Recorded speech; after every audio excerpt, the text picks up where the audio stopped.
पडादा police स्टेशनच्या हद्दीमध्ये जे अंमली पदार्थविरोधी पथक जे आपल्या परिमंडळामध्ये काम करत आहे, सदर पथकाचे आपले जे अधिकारी आहेत, एपीआय अनिल गायकवाड, ठोके जितेंद्र ठोके, ग्रेड पीएस आणि सर्व टीमने सर्वची कामगिरी केलेली आहे. आणि खडकपाडा वाडेकर परिसरामधून आपण 3 आरोपींना त्यामध्ये ताब्यात घेतलेला आहे. त्यांच्याकडून 107 किलो गांजा त्यांच्याकडून जप्त केलेला आहे. 3 जे आरोपी ताब्यात घेतलेले आहेत, या तिन्ही आरोपींचं यापूर्वीचं एनडीपीएस गुन्ह्यासंदर्भातलं रेकॉर्ड आहे.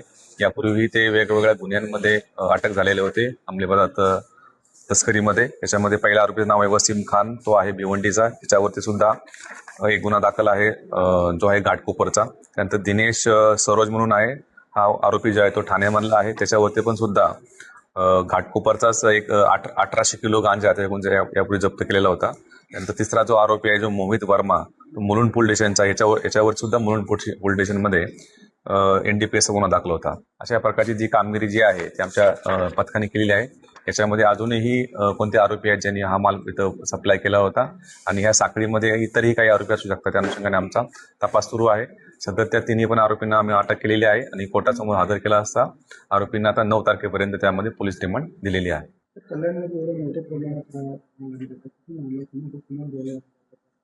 हा जो तपास जो आहे सदरचा मला कोणत्या ठिकाणी मला होता, यापूर्वी आपण पाहिलं असेल की आपण नागपूरमधून असेल आणि ओडिसामधून विशाखापट्टणम या ठिकाणी सुद्धा जाऊन आपण आरोपी अटक केलेले आहेत. आणि ही संपूर्ण साखळी जी आहे ती आपण ते ब्रेक करण्याचा निश्चितपणे प्रयत्न आहे. या प्रकरणामध्ये सुद्धा हा माल सदरचा माल कुठून आला होता, कोणत्या ठिकाणी घेऊन जाणार होते आणि इतरही कोणकोणते याच्यामध्ये सहभागी आहेत हे पूर्णपणे आपण साखळी याच्याकडून तपास करून पूर्ण करणार आहोत, जेणेकरून हे पूर्ण रॅकेट जे आहे आपल्या त्या रॅकेटच्या मध्ये आपल्याला मुळापर्यंत जाता येईल.